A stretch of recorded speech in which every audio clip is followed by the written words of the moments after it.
প্ৰস্তাৱিত গুৱাহাটী স্মাৰ্ট চিটিৰ 215 কোটি টকীয়া প্ৰকল্পত অনিয়মৰ অভিযোগ।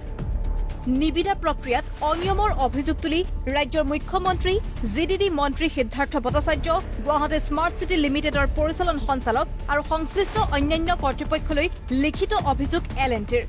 অনিয়মৰ এই অভিযোগ সন্দৰ্ভতে মুখ খুলিছে নিবিদা প্ৰক্ৰিয়াত অংশগ্ৰহণকাৰী ট্ৰান্স ভাৰ্চুৱেল প্ৰাইভেট লিমিটেডৰ পৰিচালন সঞ্চালক বিশ্বজিৎ হাজৰিকাই। ইয়াত আমি যেটো কথা কৈছে যে ইয়াত ফাউল প্লে হৈছে কিবা হৈছে তেনেকুৱা ধৰণৰ একো বস্তু হোৱা নাই। ফাউল প্লে কৰিলে মানুহে বেছি দামতে পইচা প্ৰজেক্ট উঠাব। আমি 250 কোটি প্ৰজেক্ট উঠালোহেঁতেন ফাউল প্লে কৰি পইচা সবক যদি পইচা বিলাবই লাগে। আমি 190 কোটি টকা কিয় প্ৰজেক্ট কোড কৰিছো? আমি কিয় 50 কোটি ডিফাৰেন্সত প্ৰজেক্ট কোড কৰিছো? ইটস নট এ আদাৰ project one of the project বুলি নহয়। Is a kind of A project যিটোত আমি আমাৰ গোটেই থট প্ৰচেছ, আমাৰ আণ্ডাৰষ্টেণ্ডিং, আমাৰ গ্ৰুপ অফ টেকনিকেল পিপল, আমাৰ গোটেই ইমোশ্যনছ এণ্ড পেশ্যনৰ সৈতে আমি এইটো ডিজাইন কৰিছোঁ। তাৰ সেই পেশ্যনটো লৈ কৰিছোঁ। আমি এটা লোকেল কোম্পানী, আমাৰ চিটিখনক আমি ভাল এটা ইনফ্ৰাষ্ট্ৰাকচাৰ দিব বিচাৰিছোঁ। আজি এল&টিয়ে বাহিৰৰ পৰা আহি এটা কথা কৈ দিছে, তেনেকৈ নহ'ব নহয়। বেচিল নামৰ আন এটা প্ৰতিষ্ঠানৰ সৈতে ঐক্যবদ্ধভাৱে নিবিদাত অংশগ্ৰহণ কৰিছিল ট্ৰান্স ভাৰ্চুৱেল প্ৰাইভেট লিমিটেডে।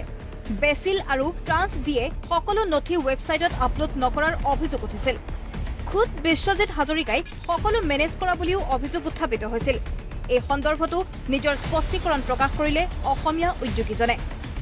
ব্ৰকাৰেজ কৰা নাই ইয়াতে। আমি as a company Trans Virtual Private Limited, এইটো অসমৰ এটা company.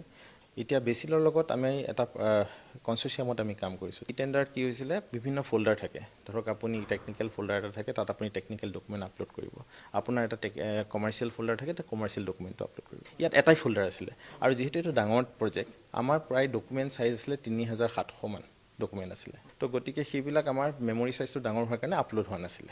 GSL Guwahati smart city লিমিটেডলৈ লিখিছিলোঁ। তেতিয়া তেওঁলোকে টেণ্ডাৰৰ ৱেল বিফৰ দ্য টেণ্ডাৰ তেওঁলোকে এখন নটিচ উলিয়াইছিলে, কৰিকণ্ডাম এখন ওলাইছিলে। তাত লিখিছিলে যে আপোনালোকে মিনিমাম PQCখিনি আৰু যিটো প্ৰাইচ বিড আছে সেইটো অনলাইন কৰিব, আৰু যদি আপুনি বাকী ডকুমেণ্ট যিখিনি কৰিব নোৱাৰে আপোনালোকে hard copy and soft copy seal কৰি পেলাই আমাৰ অফিচত জমা দিব বাই ডিউ ডেট।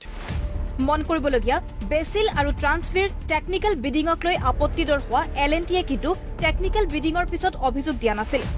অভিযোগ আহিছিল প্ৰাইচ বিডিঙৰ পিছতহে। আচলতে প্ৰাইচ বিডিঙত প্ৰস্তাৱিত 215 কোটি টকীয়া প্ৰকল্পটোৰ বাবে বহু উচ্চ দৰত নিবিদা দাখিল কৰি বিমুখ হৈছিল এল&টি। বিপৰীতে মাত্ৰ 190 কোটি টকা দৰত নিবিদা দাখিল কৰি প্ৰতিযোগিতামূলক নিবিদা প্ৰক্ৰিয়াটোত শীৰ্ষস্থান পাইছিল বেচিল আৰু ট্ৰান্সভিয়ে। আজি ডেটত আমি যি কোড কৰিছোঁ 190 crores 41 lakhs আমাৰ কোড আছে। এমট্ৰনৰ কোড 203 crores মান আছে, আৰু এল&টিয়ে 241 crores মানে আমাতকৈ 50 crores বেছি ওপৰত কোড কৰিছে। আৰু তেওঁলোকে যে কমপ্লেইনটো আপুনি দিয়া বুলি ক'লে, তেওঁলোকে কমপ্লেইনটো টেকনিকেল বিড ইভালুৱেশ্যনৰ সময়ত দিয়া নাই, টেকনিকেল বিড খোলাৰ সময়ত দিয়া নাই। যেতিয়া প্ৰাইচত তেওঁলোকৰ প্ৰাইচটো হাই হ'ল তাৰপিছত তেওঁলোকে দিছে। তো তাত এইটো এটা ভেষ্টেড ইণ্টাৰেষ্ট আছে। তেওঁলোকে যেতিয়া নাপালে এই প্ৰজেক্টটো ডিৰেইল কৰিব বিচাৰিছে। গতিকে ইয়াত আৰু কমিশ্যন দিব লগা হ'লেতো আপুনি 190 crores প্ৰজেক্ট কৰিব নোৱাৰে। এইটো প্ৰজেক্টৰ এষ্টিমেটেড ভেলু আছে 215 কোটি টকা। আমি দেখোন 25 কোটি টকা তলত কোড কৰিছোঁ। প্ৰতিযোগিতামূলক নিবিদাত বিমুখ হৈ সমগ্ৰ প্ৰক্ৰিয়াটো বাতিল কৰিবলৈ সংবাদ মাধ্যমকো বিপথে পৰিচালিত কৰিছিল এল&টিয়ে। ৰাজ্যৰ সদ্য অৱসৰী মুখ্য সচিব কুমাৰ সঞ্জয় কৃষ্ণই ফাইলত অনুমোদনেই জনোৱা নাছিল। অৱসৰৰ আগমুহূৰ্তত তেওঁ পৰৱৰ্তী মুখ্য সচিবগৰাকীৰ বাবে ফাইলটো আগবঢ়াই থৈ গৈছিল। ব্যুৰো ৰিপৰ্ট, প্ৰতিদিন টাইম। सबको अपना के रखता है अपनी हर धड़कन।